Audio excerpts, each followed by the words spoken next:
Pada bulan Februari tahun ini, saya 3 hari berada di negara yang lebih lambat 5 jam dari waktu Indonesia. Perjalanan bisnis walaupun singkat membuat pencerahan baru pada diri saya di dalam cara memandang bisnis untuk kaum milenial ini. Hal ini membuat saya komentar dalam hati, kok nggak pinter-pinter ya saya ini jadi orang. Dalam hal bisnis belajar mulu. Salah satu bisnis yang baru mulai jalan mengharuskan saya berada di Spanyol. Sebagai salah satu pemain terbaik di Eropa, perusahaan mitra saya ini mengundang untuk penandatanganan perjanjiannya langsung di Madrid, markas perusahaan tersebut. Yang saya mau ceritakan bukan usaha saya, tetapi pengalaman bersama mitra saya di saat makan siang di hari terakhir. Kami bertujuh dari 6 negara berbeda asalnya. Saya berdua dari Asia, yang sisanya dari Irlandia, Portugis, 2 dari Spanyol, dan 1 dari Jerman. Dalam diskusi santai tersebut, salah satu dari mereka berkata, "Kamu beruntung ya tinggal di Indonesia, karena kami di Eropa sudah kecil sekali peluang kami untuk bisa menemukan pain point." Sahabat semua pasti tahu mengenai pain point. Saya selalu ulang-ulang dalam video yang lalu, kemampuan melihat pain atau titik derita ini pada sebuah masalah dan menemukan solusinya, itu adalah peluang bisnis yang luar biasa besarnya. Kita review sebentar tentang pain point. Misalnya, macetnya Jakarta dan masalah distribusi barang sehingga melahirkan industri yang namanya GoFood, GoShop dari Gojek, GrabFood, dan lain sebagainya adalah kemampuan mereka melihat pain point. Itu pelajaran singkat mengenai pain point ini. Catatan penting, semakin besar masalah yang diselesaikan atau terobosan untuk mempermudah hidup, akan semakin besar profit atau keuntungan menyertainya juga. Juga semua ini besar nilainya untuk bisnis Anda. Seperti Apple Incorporated lakukan dengan iPhone yang menggabungkan telepon dengan semua aplikasi adalah solusi memindahkan semua tools ke tangan. Membuat Apple Incorporated sekarang nilainya $1.000 billion market capitalization-nya. Ini sama dengan 50 kali APBN Indonesia yang 2.000 triliun rupiah. Juga kalau dibandingkan BUMN Indonesia, Apple itu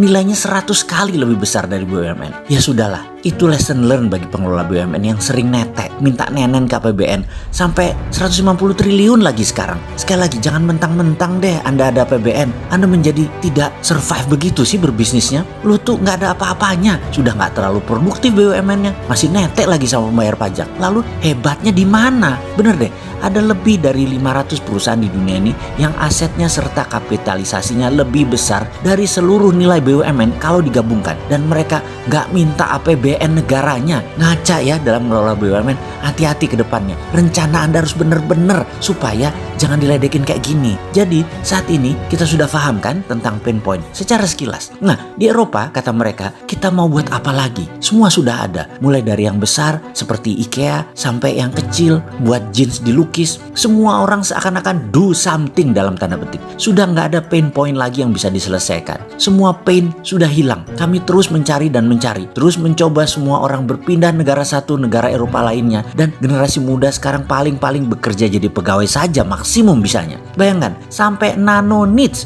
sudah ada pemainnya. Apa itu nano niche? Misalnya mereka menganalisa di dunia ini ternyata setiap 10.000 orang ada 1 orang yang kalau berdiri di depan umum atau berbicara di banyak orang, lebih dari 2 orang saja tangannya berkeringat. Kejadian ini tentunya membuat tidak nyaman dirinya dan orang di depannya. Lalu pain point itu menjadi peluang bisnis. Diciptakanlah comfort ball yang dibuat dari bahan kain penyerap keringat yang sangat lembut dan wangi, sehingga mereka yang memiliki masalah tangan berkeringat tadi bisa menjadi nyaman dengan memegang comfort ball tadi. Itulah nano niche. Bayangkan, 1 orang dari 10.000 saja yang memerlukannya, tetapi pain point tetap peluang besar, dan ini disolve, ini diselesaikan solusinya. Lalu setiap orang mulai mencari-cari nano niche lainnya dan dibuatkan problem solvernya, sehingga kami dipaksa terus-menerus menciptakan sesuatu yang makin kecil pasarnya, atau kami hanya bisa jadi pegawai biasa saja. Semua pasar itu ada pemainnya, semua sisi ada yang memenuhi kebutuhannya. Sungguh menjadi pegawai semua menjadi rutinitas, dan jadi pegawai tidak menyenangkan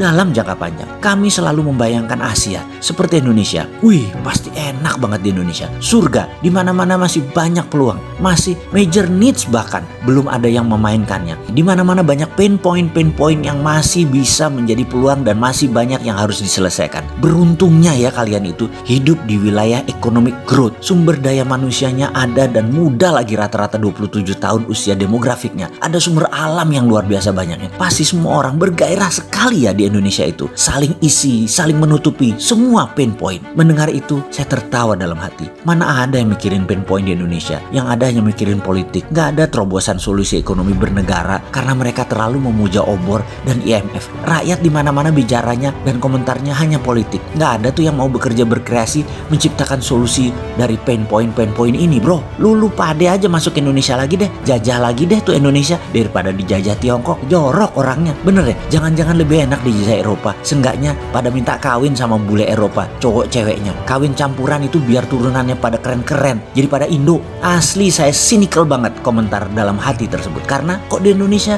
nggak ngelihat apa yang mereka lihat ya.